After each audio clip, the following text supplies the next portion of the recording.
Welcome back to the channel, everybody. This is Chris's Collectible Corner, and for those of you who are new, thank you for coming through to tune in for this review. And today, we're taking a look at the MDLX G1 Megatron by Threezero. But before we get into the figure itself, if you wouldn't mind, please like the video and subscribe to the channel. Hit the bell notification to be notified when new reviews are uploaded to the channel. It really helps and I appreciate the support. Alright, so taking a look at the packaging, and unlike the MDLX Transformers MDLX Megatron, which I recently reviewed on the channel, this is a big box for the main bot of the Decepticons, Megatron. And this is a very nice box. As you can see, we have a little window up front showcasing Megatron, but he's wrapped in plastic with some really nice promotional images of the figure all over the box, and of course with the purple accents, because we're talking about the leader of the Decepticons here. So if you're an inbox collector, this is a beautiful box to keep on the shelf if you don't want to have it open. But the box aside, because that's not what we're here for, let's get this guy out of the box and on the rotating stand. Alright, and here we have Megatron standing straight up and down in a light box. From head to toe, he stands at 7 inches. Now, this is Threezero's interpretation of the G1 designs and characters from the original Transformers cartoon. And I just have to say, whoever is designing these figures, and particularly this Megatron, hats off to you. I think this is the best rendition and interpretation of this version of Megatron. This thing looks beautiful. I love all the detail and the design work that's throughout this entire figure. I mean, just taking a closer look at him, looking at the front, you can see little hints of gold above the ankle, along the sides of the feet.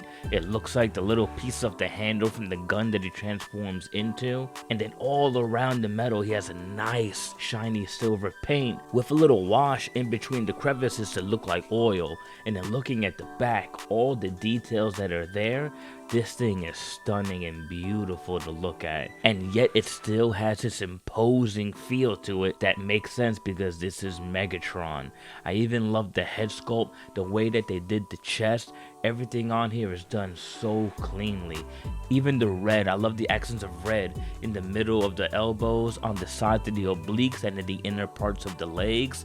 I don't know, I just think the way how this is painted and designed is so well done. If they ever bring Megatron back into the live action movies and try to do a G1 interpretation of him, this is how it needs to look. I'm so mad at myself that I passed on these the first time around because I wasn't aware of them. So when they re-released them, I had to make sure I got all of them because I love Threezero's interpretation of these G1 designs. Me personally, I like the G1 designs overall. I do like some of the movie designs, don't get me wrong, but I think after a while they tend to get a little bit too overly complicated. But this one I feel strikes a nice balance of having the complex machinery parts, but yet still a simple aesthetic and silhouette to the figure. Yeah, this thing is stunning. I really don't know what else I could say about this. You guys see it, it's on screen. I could break it down in detail, but I'm not going to be saying anything that you can't see with your own eyes. This figure is beautiful, and he's hefty. That I want to mention. He is hefty because he has die-cast parts in it, so he does not feel cheap at all. This guy feels robust. But enough of that, let's take a look at the accessories that he comes with. Alright, so looking at his accessories, he comes with the fusion cannon, of course, it's Megatron. Then he comes with the barrel that you would stick on the back, and he comes with 2 pairs of hands. A little light on the accessories, but I think for Megatron, they got the essentials. The 2 variations of hands that he has, one is almost like an open, slightly bent grip looking hand. You can use that for like a menacing pose. Then he has another hand that's meant to hold the gun, but for Megatron, I don't know why he would do that because he has the fusion cannon. And then one hand with the finger pointing as Megatron directs his Decepticons to go on the attack. Now as for the fusion cannon, what's really cool about this is that you can actually have it in 3 different variations. So you can have it as the regular fusion cannon, which is classic, iconic, and probably how I'm gonna have it. But then you can pop off the top, take the barrel off his back and then put that in the front of the fusion cannon, and that kind of makes it look more like a sniper rifle. Then you can actually put the whole fusion cannon together and then take that barrel off his back and put that in the front as well. And honestly, I don't know why you would need a gun this big. It's almost like he's trying to shoot at God. It's kind of crazy, but it's cool that we have all these different variations that they give us with the fusion cannon. Alright, well now let's take a look at the articulation on the MDLX Megatron by Threezero. I took off his fusion cannon and stuff from the back just to kind of rid him of any clutter, just in case it hinders any of the articulation. So, that out the way, let's start with the upper body. I'm going to go right into the crunch first, so let's see how that is. That's nice. Bends right over the little control panel on his abdomen. So, there we go. Let's see it from the back. Again, revealing more detail. Really nice. Okay. He could turn around a full 360, so there you go. Just in case you were wondering. He doesn't really have any waist swivel, so it is what it is. Looking at the head, he can look up a decent amount, which is great. He can look down a good amount too. Wow, okay. Tilt side to side. Look left to right. So there's that. Alright, now, shoulders. Yeah, they all seem to have this like extra hinge here that allows them to get their arms up much higher. So there you go. You can get them up to 90 degrees. Really nice, still doesn't break up the look or anything, so that's really good. Push it down, then you just push them back in. Nice deep elbow bends, really nice. It just reveals more detail as it goes along. I don't know if you guys can see that, yeah. Alright, and then he has bicep swivel, so that's good. Alright. Now let's look at the lower body. Once again, be careful because this hip skirt is on ball joints. These are a little bit bigger, so they're a little bit cumbersome. This is one of the first figures in the line.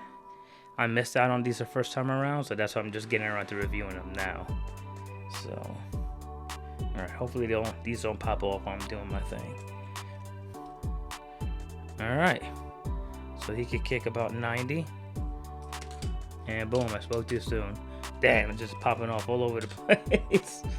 Alright, but once again, it's a little ball joint, just pop it back in. But like I said, just be careful because it can be annoying. Right at the top, you can see the thigh swivel. So, there you go. And then a very nice deep knee bend. Very good. Alright, and he could kind of kick out. Oh, okay, not kind of. He can do a split. That's crazy.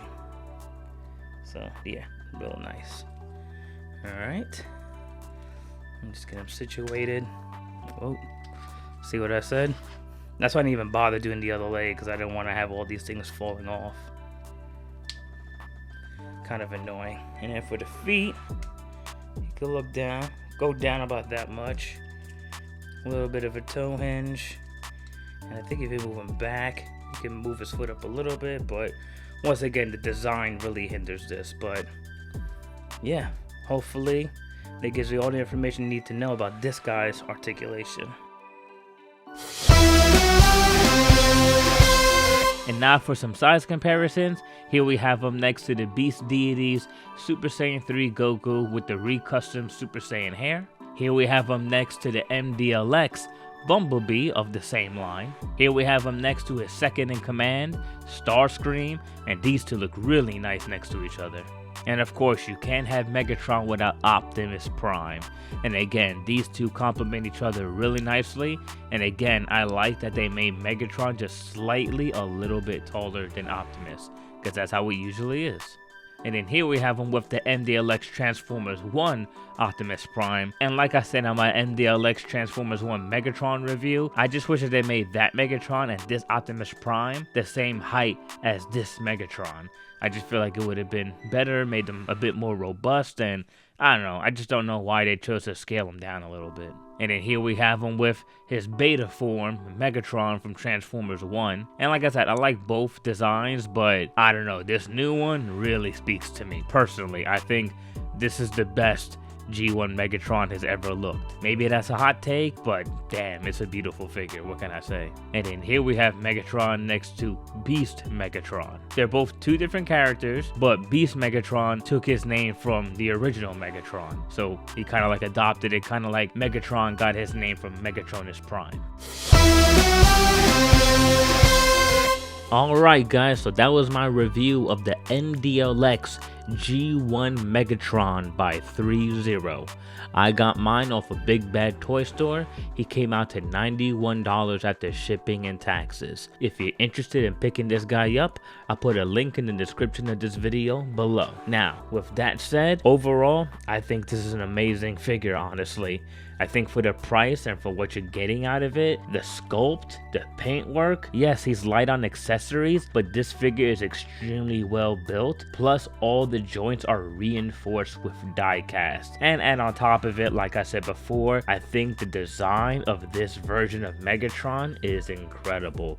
I love this look for him, and I love all the detail that went into it. So, as you guys know, I usually rate these videos by using the Dragon Radar and the Dragon Balls from a scale from 1 to 7.